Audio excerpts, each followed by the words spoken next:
bersamaku ketika sunyi.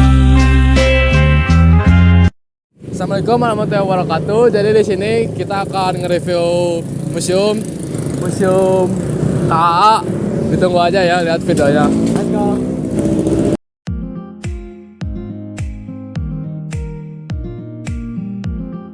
Assalamualaikum warahmatullahi wabarakatuh. Perkenalkan, nama saya Ilham Jaya Putra, asal sekolah dari SMK Negeri 2 Bandung, kelas 10 TJKT 2, nomor absen 15. Saya Rafael Chandra, asal sekolah SMK 2 Bandung. Saya kelas TJKT 2, absen 28. Perkenalkan, nama saya Dari Mulya Fitariadi, asal sekolah SMK 2 Bandung, kelas 10 TJKT 2 dan absen 5. Perkenalkan, nama saya Hafiz Yusran Fadila, asal sekolah SMK 2 Bandung, kelas 10 TJKT 2, absen 11. Perkenalkan, nama saya Muhammad Rizky Pratama, absen 23, kelas 10 TJKT 2, sekolah SMKN 2 Bandung. Perkenalkan, nama saya Salman Aziz Padul Rahman dari kelas TJKT 2, sekolah SMKN 2 Bandung.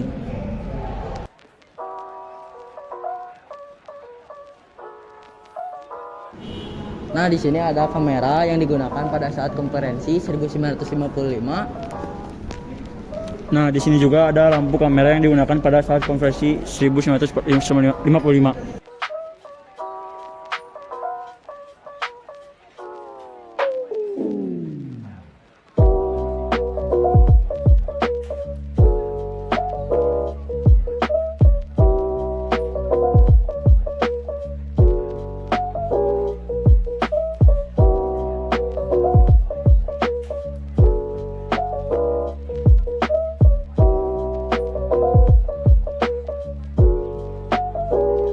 Di sini ada taplak meja dan yang akan digunakan pada pertemuan antara PM Ali dan Pangeran Narodom di Bandara Hussein pada tanggal 16 April 1955. Replika taplak meja dan asbak ini diperoleh melalui pengadaan MKA pada tahun 2019.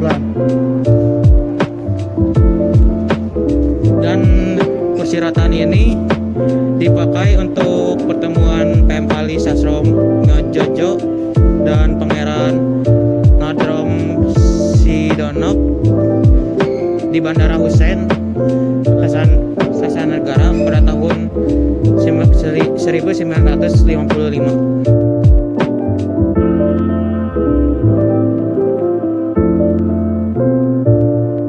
Dan di sini kita melihat para ketua delegasi yang bernama Sardar Muhammad Naim dan UNU.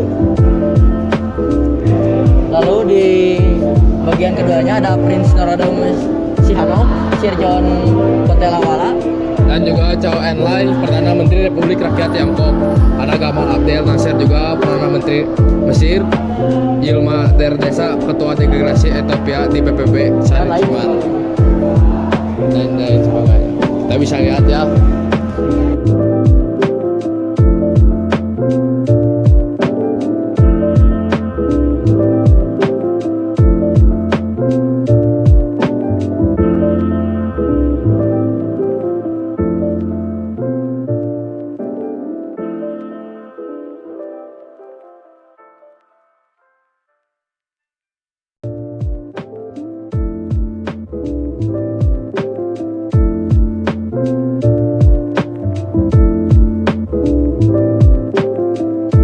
Konferensi Asia Afrika Bandung 18-24 April 1975. Konferensi Asia Afrika adalah satu baubakan baru dalam sejarah dunia di mana pemimpin-pemimpin bangsa Asia dan Afrika berkumpul di negerinya sendiri untuk menunjukkan dan mempertimbangkan masalah-masalah yang menjadi kepentingan bersama serta untuk menumbuhkan solidaritas Asia Afrika.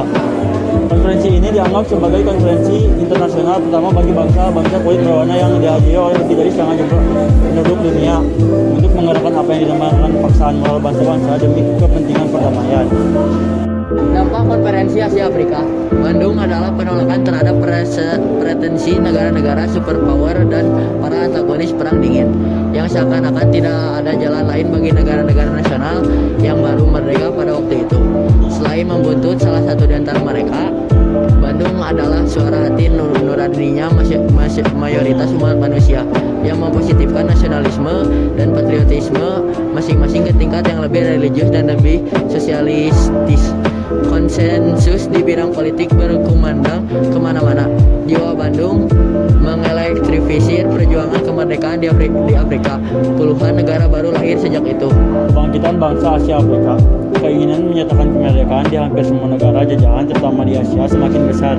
Jiwa nasionalisme mereka bangkit mengadakan perlawanan. Hal ini juga didorong oleh melemahnya kekuatan kaum imperialis di tanah jajahan pada tahun-tahun sesudah berakhirnya Perang Dunia II. Nah, di sini ada peringatan 25 tahun Konferensi Asia Afrika pada tahun 1980. Mengingat bahwa peranan dan pengaruh Konferensi Bandung begitu besar, terutama dalam memajukan solidaritas dan perjuangan kemerdekaan rakyat Asia Afrika. Maka menjelang peringatan 25 tahun Konferensi Asia Afrika, Menteri Luar Negeri RI Prof. Dr. Mohtar Kusumaja, gagasan ini kemudian diwujudkan oleh Jup F atau Direktur Jenderal Protokol dan Konselor Departemen Luar Negeri RI, sebagian Ketua Harian Panitia Peringatan Konferensi Asia Afrika.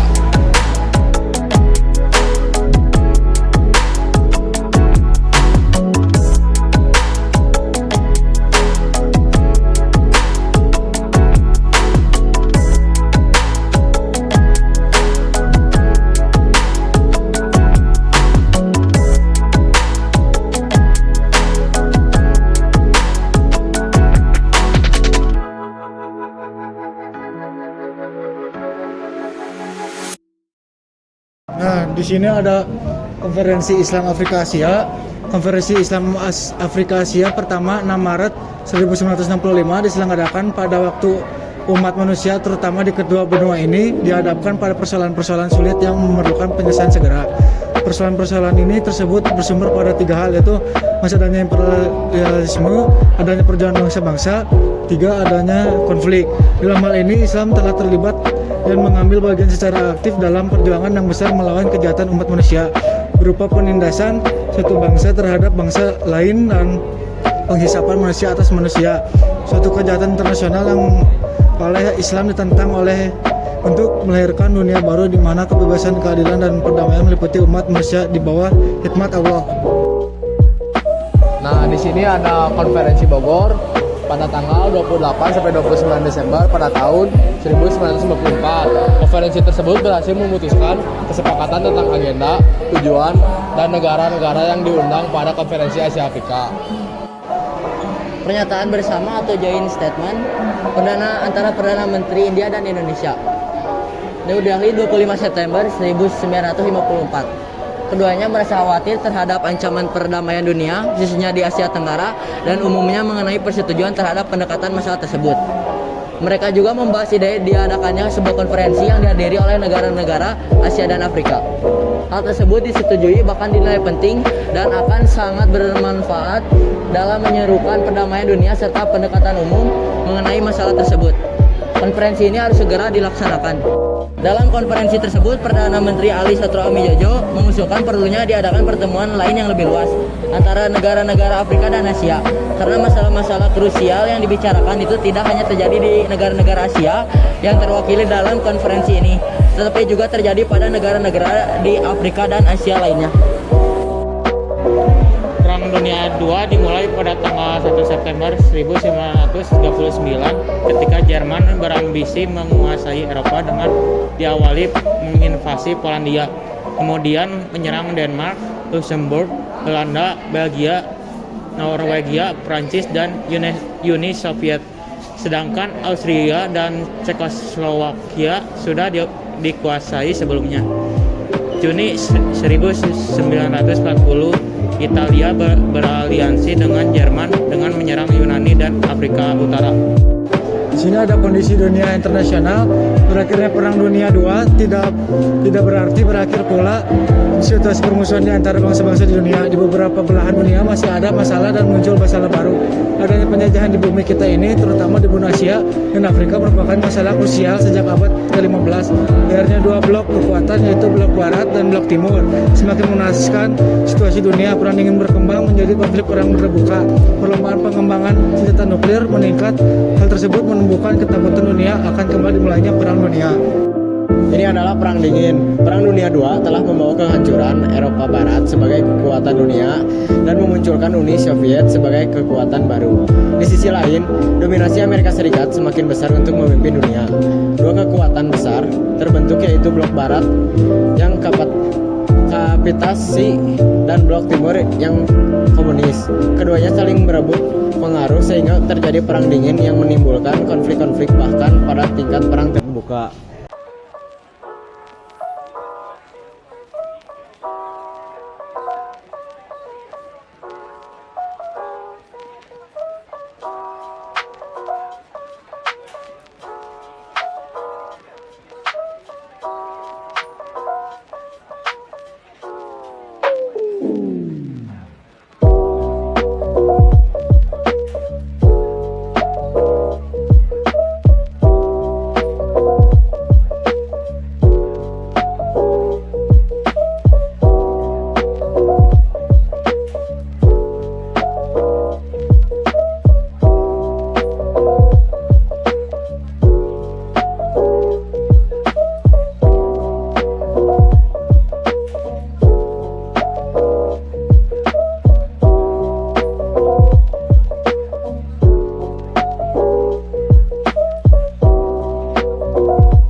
Sekian vlog dan review dari kami. Assalamualaikum warahmatullahi wabarakatuh. See you next time, bro.